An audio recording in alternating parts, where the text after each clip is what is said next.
নমস্কার, সবাইকে স্বাগত আমার চ্যানেলে। BEd third semester learning design নিয়ে আজকের ভিডিওতে আলোচনা করতে চলেছি।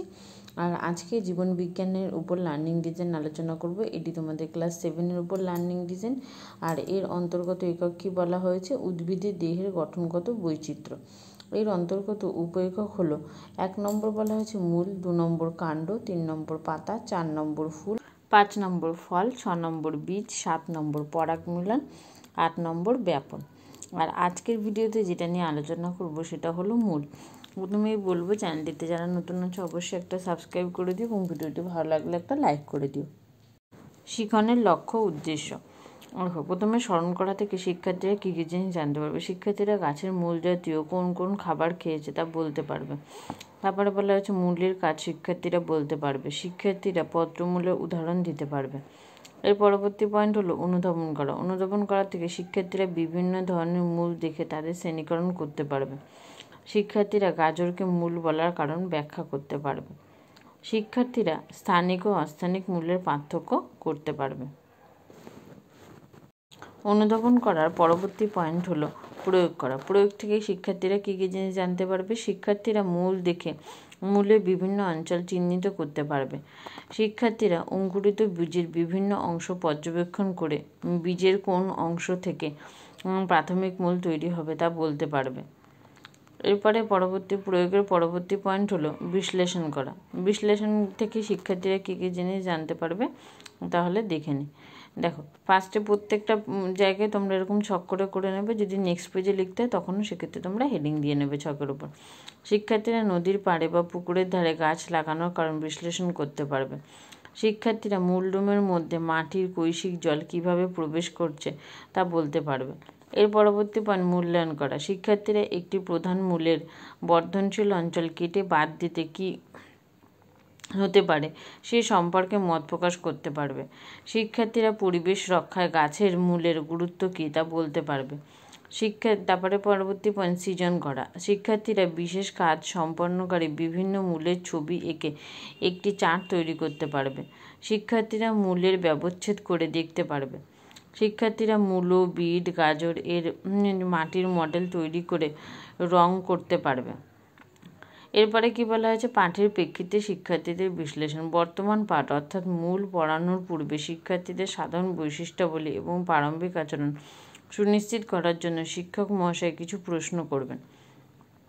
বলা হয়েছে যে তোমরা গত দুদিনে কি কি খাবার খেয়েছো, এই খাবারগুলোর মধ্যে কোনগুলি উদ্ভিদজাত। তারপরে বলা হচ্ছে উদ্ভিদের কোন অংশ থেকে উক্ত খাদ্যগুলো পাওয়া যায়। স্যালাডে কী কী উপকরণ রয়েছে, এই উপকরণগুলো উদ্ভিদের কোন অংশ থেকে পাওয়া গেছে।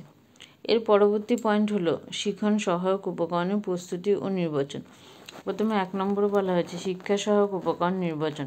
শিক্ষক মহাশয় মূল পাঠদানকালে শিক্ষার্থীদের সুবিধার জন্য যে শিক্ষা উপকরণগুলো ব্যবহার করবেন তা হলো পাঠ্যপুস্তক, প্রধান মূলের চার্ট, মূলের বিশেষ কাজের চার্ট, চক, ডাস্টার, ব্ল্যাকবোর্ড।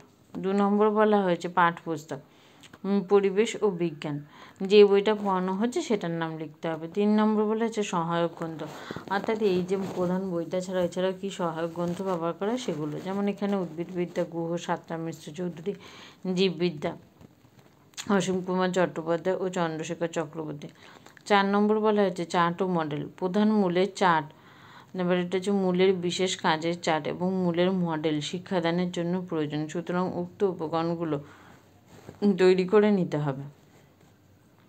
দেখো, এখানে একটা ব্ল্যাকবোর্ডে কীভাবে কি লেখা হবে সেগুলো দেখানো হয়েছে। প্রথমে শ্রেণী সপ্তমা যে বিষয়টা পড়ানো হচ্ছে সেটা তারিখ দেওয়া হবে। তারপরে কি বলা হয়েছে, দেখো মূলের বৈশিষ্ট্য বলে লেখা হয়েছে কি কি বৈশিষ্ট্য মূলরম থাকে, পর্ব মধ্য নেই। তারপর এটা হচ্ছে মূলের বিভিন্ন অঞ্চল, এখানে একটা ছবি এঁকে তারপরে এটা হচ্ছে স্থায়ী মূল, মাটির সঙ্গে দৃঢ়ভাবে গাছকে আটকে রাখে, গাছ উপরে যাওয়া রোধ করে। এরপরে আছে মূলরম। মূলরম কী করে? খনিজ লবণ জল শোষণ করে, বর্ধনশীল অঞ্চল, লম্বায় বাড়ায়, মূলত্র মূলের ডগাকে সুরক্ষা প্রদান করে। তারপরে আছে প্রকারভেদ। প্রকারভেদের মধ্যে কি বলা হয়েছে? স্থানিকের মধ্যে ডাঁটা শাক, 2 নম্বরটা হচ্ছে অস্থানিকের মধ্যে ধান। বিশেষ কাজের মধ্যে বলা হয়েছে দেখো বংশ বিস্তার, শ্বাস নেওয়া, আর এদিকে বলা হয়েছে যে জলীয় বাষ্প শোষণ, আঁকড়ে ধরে উপরে ওঠা, খাদ্য সঞ্চয় করা, ঠেস দেওয়া, দৃঢ়ভাবে শাখা ধারণ করা, এগুলো হচ্ছে মূলের বিশেষ কাজ। এরকম ব্ল্যাকবোর্ডে শিক্ষক বা শিক্ষিকা মহাশয় যে জিনিসটা লিখে দেখাবেন সেটাই এখানে দেখানো হয়েছে। এর পরবর্তী পয়েন্ট হলো শিখন কৌশল। শিখন কৌশলের মধ্যে প্রথমে আমাদের একটি ছক করে নিতে হবে, যার বাঁদিকে লিখতে হবে শিখন ক্ষেত্র এবং ডান দিকে লিখতে হবে প্রাসঙ্গিক কৌশল। শিখন ক্ষেত্রের মধ্যে যে বিষয়টা পড়ানো হচ্ছে অর্থাৎ মূলের সংজ্ঞা ও উদাহরণ। এবার প্রাসঙ্গিক কৌশল অর্থাৎ কীভাবে প্রশ্ন উত্তর পদ্ধতির মাধ্যমে, দেখো শিক্ষক মহাশয় মূলের কিছু উদাহরণ বা মূল জাতীয় কোনো খাদ্য চেনা কিনা, যে খাদ্য চেনে কিনা তিনি তা প্রশ্ন উত্তরের মাধ্যমে শিক্ষার্থীদের কাছ থেকে জানতে চাইবেন। যেমন তোমাদের কার কার বাড়িতে শীতকালে সবজি বাগান হয়, তারপর বলছে কী কী সবজি চাষ হয়, মূলো, বিট বা গাজর বাগান থেকে ওপড়ানোর পর এদের গা কেমন দেখতে হয়, যে এদের গায়ে এই রোয়ার মতো অংশ কী তা জানো, চার্টে চিত্রগুলো ভালো করে দেখো, বলো তো এরকম কিছু রোয়া ওদের গায়ে থাকে কি না। এবারে আছে বক্তৃতা পদ্ধতি। বক্তৃতা পদ্ধতিকে বলা হয়েছে যে শিক্ষক মহাশয় শিক্ষার্থীদের থেকে প্রাপ্ত মূলের উদাহরণ ও নানা বৈশিষ্ট্যের প্রেক্ষিতে প্রমাণ করবেন কোন কোন সবজি মূল জাতীয় খাদ্যের উদাহরণ এবং এখান থেকে মূলের সংজ্ঞাও নিরূপণ করবেন বক্তৃতা পদ্ধতির মাধ্যমে। এর পরবর্তী পয়েন্ট হলো মূলের শনাক্তকারী বৈশিষ্ট্য। দেখো প্রশ্ন উত্তর পদ্ধতি। শিক্ষক মহাশয় উক্ত বিষয়টির সংজ্ঞা ও বৈশিষ্ট্য সম্পর্কে পাঠদানের পূর্বে শিক্ষার্থীদের থেকে কিছু প্রশ্নের উত্তর জানতে চাইবেন এবং শিক্ষার্থীদের উত্তরের ভিত্তিতে তিনি সিদ্ধান্তে আসবেন। যথা কি বলা হয়েছে, চার্ট দেখিয়ে শিক্ষক মহাশয় বলবেন এই ছবিগুলিতে রোয়ার মতো গঠন দেখতে পাচ্ছ। তারপরে প্রশ্ন বলা হয়েছে যে কোন গাঢ় অংশ ছবিতে আছে কি, কোনো গাঢ় অংশ ছবিতে আছে কি। এরপরে বলা হয়েছে চার্টের কোন কোন ছবিতে রোয়া আর কোন কোন ছবিতে গাঁটের মতো অংশ আছে। এরপরে আছে বক্তৃতা পদ্ধতি। বক্তৃতা পদ্ধতি শিক্ষক মহাশয় শিক্ষার্থীদের উত্তরের ভিত্তিতে মূলের বৈশিষ্ট্যগুলো বলে দেবেন। যথা কি বলা হয়েছে যে মূলের গায়ে সরু রোয়ার মতো গঠন থাকবে, কোনো গাঁট থাকবে না। তারপরে বলা হয়েছে ব্রিজের ভূমূল অংশ থেকে তৈরি হবে। এরপরে বলা হয়েছে মূলের বিভিন্ন অংশ ও তাদের কাজ। বক্তৃতা পদ্ধতির মধ্যে কী হয়েছে, শিক্ষক মহাশয় ব্ল্যাকবোর্ডে মূলের একটি ছবি অঙ্কন করে তার বিভিন্ন অংশগুলো চিহ্নিত করবেন এবং বক্তৃতা পদ্ধতির মাধ্যমে প্রতিটি অংশের কাজ ব্যাখ্যা করবেন। এদিকে আছে অঞ্চল আর এদিকে কাজ। দেখো প্রত্যেকটা অংশ যেগুলো আছে স্থায়ী অঞ্চল বলেছে কাজকে মাটির সঙ্গে দৃঢ়ভাবে আটকে রাখে। তারপরে বলা হয়েছে ঝড় ঝঞ্ঝার হাত থেকে উদ্ভিদের উৎপাদন প্রবণতা রোধ করে, উৎপাটন প্রবণতা অর্থাৎ গাছটা যে উপড়ে যাওয়ার যে প্রবণতা সেটা রোধ করে। মূলরম মাটির খনিজ লবণ সহ জল শোষণ করে। এরপরে আছে বর্ধনশীল অঞ্চল। বর্ধনশীল অঞ্চলের মধ্যে কী হয়েছে, মূলধূমের ঠিক নিচে খুব সূক্ষ্ম সরু ভাজক কলা অঞ্চল যা বিভাজিত হয়ে মূলকে লম্বায় বৃদ্ধি পেতে সাহায্য করে। তারপরে আছে মূলত্র। মূলের ডগায় অবস্থিত টুপির মতো গঠন, এখান থেকে পিচ্ছিলকারী পদার্থ নির্গত হয় যা মূলের ডগাকে সুরক্ষা প্রদান করে এবং শক্ত মাটির মধ্যে প্রবেশে সাহায্য করে।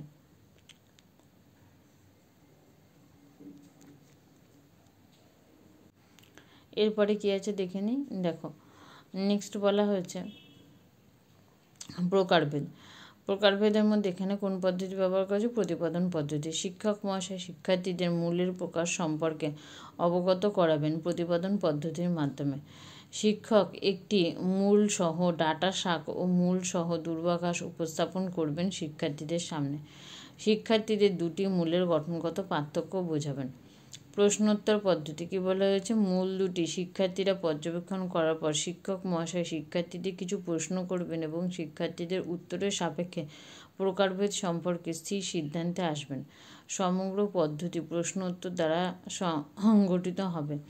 যথা কি বলা হয়েছে, তোমরা দুটো মূলের কি পার্থক্য দেখতে পাচ্ছ। তারপরে বলা হয়েছে দূর্বাঘাসের মূলটি কেমন দেখতে। এরপরে বলা হয়েছে ডাটা শাকের মূলটি কেমন দেখতে। তারপর হচ্ছে ডাটা শাকের মতো মূল আর কোন কোন গাছে আছে, দূর্বাঘাসের মতো মূল আর কোন কোন গাছে আছে। যে সুতরাং বলা যায় মূল দু প্রকার, যথা কি স্থানিক, উদাহরণ হলো আম, আর অস্থানিকের মধ্যে উদাহরণ হচ্ছে দূর্বা। তারপরে মূলের বিশেষ কাজ। মূলের বিশেষ কাজের মধ্যে বলা হয়েছে প্রশ্ন উত্তর পদ্ধতি।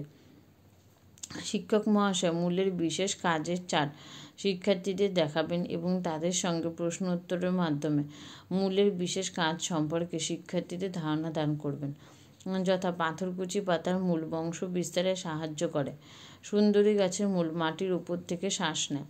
তারপরে বলা হয়েছে যে রাসনার মূল বাতাস থেকে জলীয় বাষ্প নেয়, গজ পিপুলের ডাঁটার মূল অন্য গাছকে আঁকড়ে উপরে উঠতে পারে, যে কেয়ার কাণ্ডমূল গাছকে ঠেস দিয়ে দাঁড়িয়ে থাকতে সাহায্য করে, মূলও খাদ্য সঞ্চয় করে, বট গাছের ডালের মূল গাছকে মাটির উপরে দৃঢ় থাকতে সহায়তা করে। অর্থাৎ এখানে আমরা দেখলাম যে বিভিন্ন গাছের মূল কিভাবে সহায়তা করে। এর পরবর্তী পয়েন্ট মূল্যায়নের নকশা। মূল্যায়ন নকশার মধ্যে কী বলেছে, পাঠ শেষে শিক্ষার্থীদের নবলব্ধ জ্ঞান যাচাই করার উদ্দেশ্যে নিম্নলিখিত প্রশ্নমালাটি নিয়ে দেওয়া হলো, যা তারা বাড়িতে অনুসরণ করবে। ওয়ার্কশিটের মধ্যে কী আছে, সঠিক উত্তরের পাশে রাইট চিহ্ন দাও। দেখো, ফার্স্ট প্রশ্ন এখানে বলা হয়েছে যে একটি মূল জাতীয় খাদ্য হলো আলু, গাজর, আদা, রসুন। ওর মধ্যে কোনটা হবে? বি হচ্ছে অস্থানিক মূল, দেখা যায় কোনটা, বিট, ফুলকপি, আম, ধান। সি বলা হয়েছে মূলের জন শোষণকারী অঞ্চল কোনটা, স্থায়ী, মূলরম, বর্ধনশীল আর মূলতর। 2 নম্বরটা হচ্ছে শূন্যস্থান পূরণ করো, একটি স্থানিক মূলের উদাহরণ ড্যাশ। বি বলা হয়েছে মূলকে লম্বায় বৃদ্ধি পেতে সাহায্য করে ড্যাশ অঞ্চল। সি বংশ বিস্তারে সাহায্য করে ড্যাশ পত্রমূল। এরপরে 3 নম্বর বলা হয়েছে 2-1 কথায় উত্তর দাও। শ্বাসমূল পাওয়া যায় কোন গাছে? তারপরে বি বলা হয়েছে বাতাসের জলীয় বাষ্প কোন গাছ মূল দ্বারা সরাসরি বাতাস থেকে শোষণ করে? সি বলা হয়েছে একটি ঠেসমূলের উদাহরণ দাও। 4 নম্বর বলা হয়েছে একটি প্রধান মূলের চিহ্নিত চিত্র অঙ্কন করো। এরপর আছে সংশোধনী পাঠের প্রয়োজনে শিক্ষার্থীদের দুর্বলতা নির্ণয়। বর্তমান পাঠের মূল্যায়নের পর যদি শিক্ষার্থীদের কোনো দুর্বলতা নির্ণীত হয় তবে তার পৃথক সংশোধনী পাঠের ব্যবস্থা করতে হবে। এই পর্যন্তই ছিল সম্পূর্ণ ভিডিওটি। এখানে ভিডিওটি শেষ করছি এবং পরবর্তী লার্নিং ডিজাইন নিয়ে নেক্সট ভিডিওতে তোমাদের সাথে আলোচনা করব। দেখো, শেষ করার আগে টিএলএম বা চার্টের একটা ছবি দিয়েছি, এটা তোমাদের এই লার্নিং ডিজাইনটার ক্ষেত্রে কাজে লাগবে। এটা তোমরা দেখে নাও, এরকম একটা চার্ট তোমরা প্রস্তুত করতে পারবে।